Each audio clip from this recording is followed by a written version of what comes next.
A empezar nuestro programa dándole la bienvenida a nuestro primer invitado.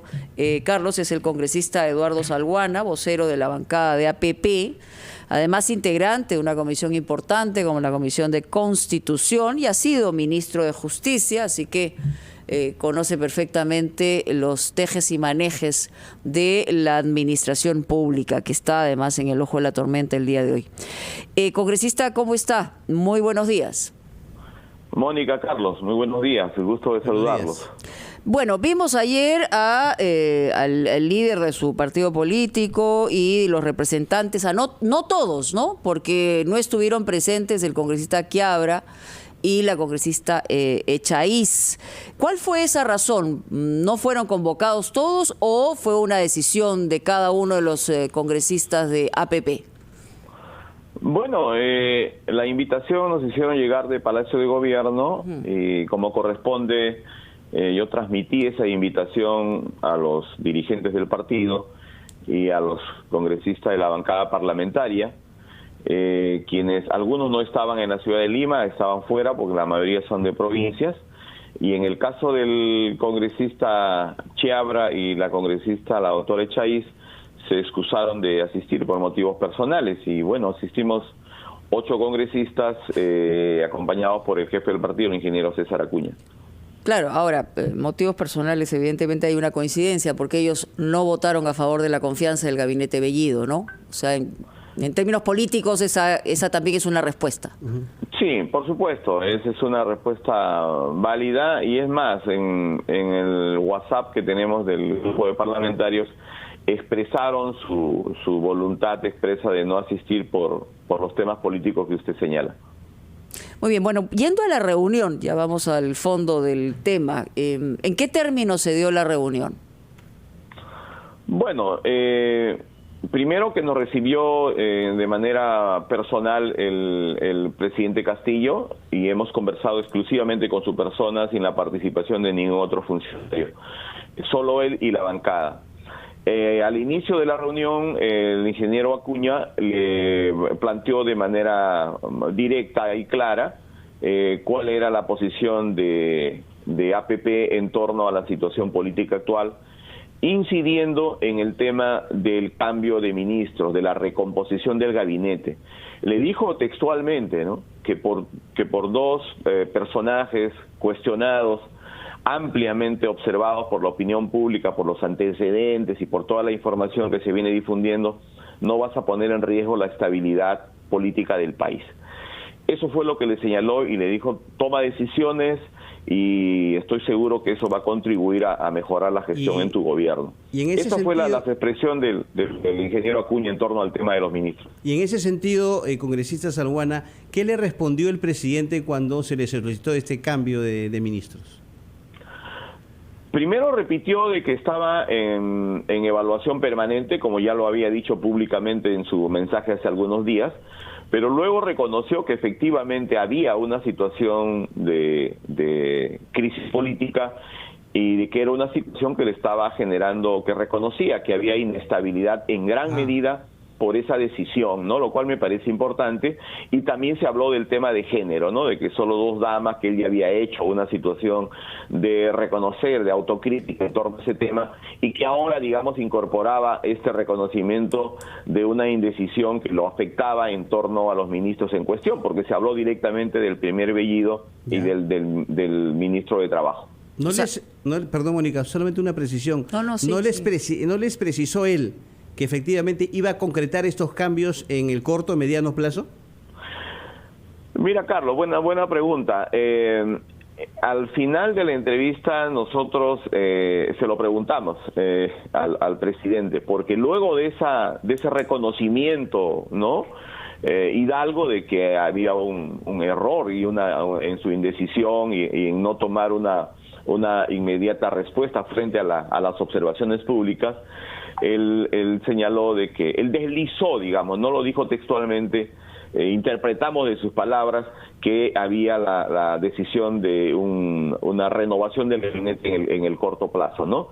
Es más, se le preguntó si podría hacerse, interpretando sus palabras, no textualmente que lo haya dicho, ¿no?, que se produzca un cambio antes de la interpelación al ministro de Trabajo, y él no quiso dar una fecha al respecto, ¿no? Pero de sus palabras interpretamos una decisión al respecto, Carlos. Sí, nos gustaría, congresista, luego de escuchar a nuestros anunciantes, que vayamos un poquito más en la interpretación. O sea, el presidente Castillo, y esa es una pregunta que nos hacemos muchos, ¿no? ¿Está consciente de la dimensión de la crisis que hay en nuestro país, no solamente por un tema de evaluación, de dilatación, de no decisión respecto a cambios en el gabinete ministerial, sino en general en relación a la gobernabilidad del país? Yo le ruego esperar unos minutos y hacer un poquito una reflexión sobre el tema, porque imaginamos que la reunión no ha durado 5 minutos, ha durado más que eso. Entonces, la percepción de varios de ustedes respecto a la conciencia que pueda tener el jefe de Estado sobre este tema es muy importante compartir. Ya regresamos. Estamos retomando en Ampliación de Noticias. Carlos Villarreal y quien habla, Mónica Delta.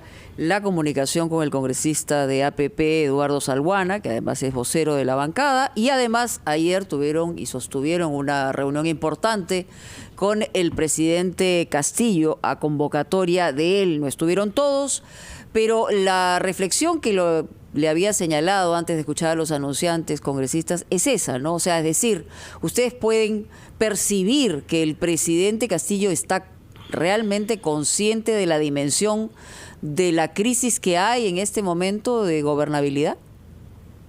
Mire, la reunión, como tú bien señalas, ha sido un poco extensa, ¿no? Por eso. Hubo una situación tienen una relación amical, una relación de paisanos, de provincianos, hasta de su distrito, son vecinos. Entonces hubo una reunión extensa vinculada también a esos temas, pero además del asunto de los ministros se habló del tema económico, se habló del mensaje presidencial de anteanoche, y en ese tema el ingeniero Acuña, como el que habla, y los demás parlamentarios, porque todos intervenimos, le dijimos al presidente Castillo, ¿no?, que el tema de la reactivación económica basado únicamente en los temas del sector público eran insuficientes, y lo que había en el país era una enorme desconfianza hacia su gobierno, y obviamente los agentes económicos estaban dando respuestas totalmente negativas, ¿no? La calificación de Moody's, la fuga de capitales, el ¿se tocó lo del BCR? Del dólar, por supuesto, el tema del BCR y también el tema de la Contraloría General de la República, ¿no? En el tema del BCR nos señaló, por ejemplo, Mónica, que en estos días ellos ya tenían prácticamente concluidos sus 4 integrantes, y que tenían ellos la voluntad de que el presidente Velarde actual continúe en ese cargo, ¿no?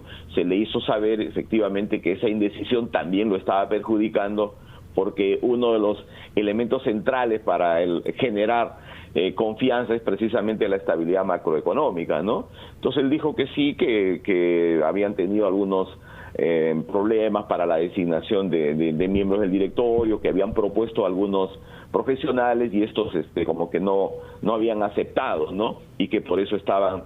¿No le dio los nombres de esos 4 integrantes? No, Carlos, no nos dio los nombres, ¿no? Claro, porque el tema de fondo es la sintonía que tenga que haber entre Julio Velarde, que se ha mostrado su disposición de quedarse, pero imaginamos pues la condición fundamental es que haya sintonía y que él pueda tener una mayoría para ir en una dirección. De lo contrario, va a ser muy difícil que se quede un Julio Velarde, ¿no? Al parecer, Mónica, ese sería el motivo del retraso, ¿no? Porque nos dio a entender el presidente de que efectivamente, como que ya habían intercambiado nombres con el presidente Velarde, los miembros los directores que el Ejecutivo designaría, y que en ese intercambio de nombres no habría existido una suerte de concordancia, ¿no? Y que por eso se ha dilatado unos días más la decisión. Congresista Salguana, ¿usted cómo ha tomado, como vocero de la bancada de Alianza para el Progreso y la bancada propiamente dicha, esta situación que se presentó ayer en la presidencia del Consejo de Ministros del ingreso con mucha facilidad de un fundador del Movadef? Sabemos que el Movadef es el brazo político de Sendero Luminoso. ¿Cuál es su comentario al respecto, por favor? Mire, al momento de salir, la prensa nos abordó primero con ese tema, ¿no? Y el presidente del partido fue sumamente claro al señalar que textualmente que era una mala noticia para el país, ¿no? Porque Movadef se estaba moviendo como en su casa, en Palacio de Gobierno, ¿no? Lo cual es totalmente inaceptable. Rechazamos, no consideramos ya reiteradas actitudes, al parecer, el primer veído, vinculadas a este sector político violentista, porque todos sabemos que este grupo es la fachada legal de Sendero Luminoso, ¿no? Y el que ha estado impulsando durante todo este tiempo el traslado de Abimael Guzmán a una cárcel distinta a la de la Marina, el tema de amnistía política, tan obviamente para Abimael Guzmán y los dirigentes políticos recluidos por los actos de violencia. Es decir, resulta inadmisible que el propio aparato del Estado oficial se esté reuniendo con personajes vinculados a esta entidad, ¿no? ¿Y ustedes van a respaldar esta moción que se ha presentado para que el Premier vaya al Pleno y explique esta situación? Sí, por supuesto. Esa es una moción que nos parece razonable y lógicamente vamos a respaldar, como también vamos a respaldar la interpelación al ministro de Trabajo. Ahora, una persona es lo que piensa y lo que expresa, ¿no? Y parece ser que si seguimos la línea de lo que ha expresado el ahora primer ministro Bellido, por un lado, en relación a las mujeres, ¿no? Y por el otro lado, en relación al Movadef y al pensamiento Gonzalo, podemos tener claro que hay una sintonía, primero, con aspectos misóginos y segundo, con un pensamiento que debería ser desterrado del país por la cantidad de víctimas que generó el terrorismo. Entonces, ahí hay un tema de fondo, ¿no? ¿Usted cree que el presidente Castillo es una especie de prisionero entre las facciones que hay dentro de su propio entorno? Hay incluso, ya se ha afirmado que Movadef está instalado en el gobierno. ¿Usted qué piensa sobre eso? Bueno, el tema concreto es que hay que recordar que la facción política con la cual el presidente Castillo inicia su trayectoria política está vinculado a una facción del magisterio que es un ala radical disidente del SUTEP oficial. El SUTE Conare, que dice usted. Exacto, ¿no? Y ese sector está vinculado estrechamente al Movadef. O sea, basta ver solamente los nombres de los dirigentes del partido que ha sido, del movimiento sindical que ha sido reconocido en el Ministerio de Trabajo y vincularlos con la organización ya política, vinculado o fundamentado en sectores del magisterio para darnos cuenta de qué estamos hablando, ¿no? Es una apuesta política de esa naturaleza vinculado a sectores radicales de la izquierda peruana. Pero la pregunta que nos hacemos los peruanos, congresista, es, obviamente, en esa identificación del SUTE Conare, que catapultó en realidad con la huelga magisterial al ahora presidente Castillo, habría que ver cuál es la sintonía que hay entre ellos, o si efectivamente no simplemente, pero un ofrecimiento de cuota de poder, porque ahí está el problema. Por supuesto, eso es absolutamente claro, Mónica, ¿no? Hay una lucha intestina por el poder, hay una distribución de roles que al principio, al parecer, han establecido para conducir la gestión gubernamental, pero eso se fricciona, eso obviamente tiene problemas, porque en la coyuntura política, en el día a día político, se generan situaciones como la que estamos hablando del propio Bellido, del propio ministro de Trabajo, y como representan a sectores específicos de este régimen, evidentemente empieza el tira y el afloje, porque obviamente nadie quiere perder una cuota de poder. Entonces, sí, en medio de este desorden, de esta improvisación, el país es el que se resiente y la economía se afecta, no tal como estamos viendo con las últimas situaciones de alza de precios y todo lo demás que todos conocemos. Congresista, el día de ayer en la Comisión de Constitución se aprobó el dictamen sobre la cuestión de confianza. Conversábamos ayer con el ministro de Justicia y él ha sido claro en manifestar que el Congreso con esta aprobación usurpa funciones, ¿no? Y además lo que está buscando, no todo el Congreso, sino ciertos sectores, es la vacancia del presidente de la República. ¿Qué responde ante ello? De ninguna manera, ¿no? En el caso nuestro, y estoy seguro en la mayoría de las bancadas, de ninguna manera pensamos en temas como la vacancia presidencial, ¿no? Como yo lo que creo que es que el Congreso y el Poder Ejecutivo tenemos que esforzarnos en darle estabilidad política al país. Y lo que se ha planteado en el Congreso de la República ayer, en la Comisión de Constitución, estrictamente sobre el tema de la cuestión de confianza, es un intento normativo por parte del Congreso de la República de definir claramente la cuestión de confianza. Sabemos lo que ha generado esta indefinición o esta indefinición lata, genérica, ¿no?, de la cuestión de confianza en la Constitución, lo que ha generado en los últimos 2 años que tengamos 4 presidentes. Esa inestabilidad política es lo que el Congreso quiere concluir con estas iniciativas legislativas. Inclusive ya se estuvo conversando con los especialistas que nos visitaron en el Congreso, el número de 8 o 10 o quizá más, ¿no?, los más importantes del país, que nos expresaban también la necesidad de ver el tema de las causales de vacancia presidencial por incapacidad moral permanente, es decir, equilibrar ambos institutos constitucionales, tanto el tema de la cuestión de confianza como el tema de la incapacidad moral. Y me parece correcto, ¿no? Estos días ya nosotros por lo menos estamos preparando una iniciativa al respecto. Muy bien, congresista Salguana, muy amable por sus declaraciones, muy gentil. Vamos a los titulares de esta hora, muy amable. Y regresamos.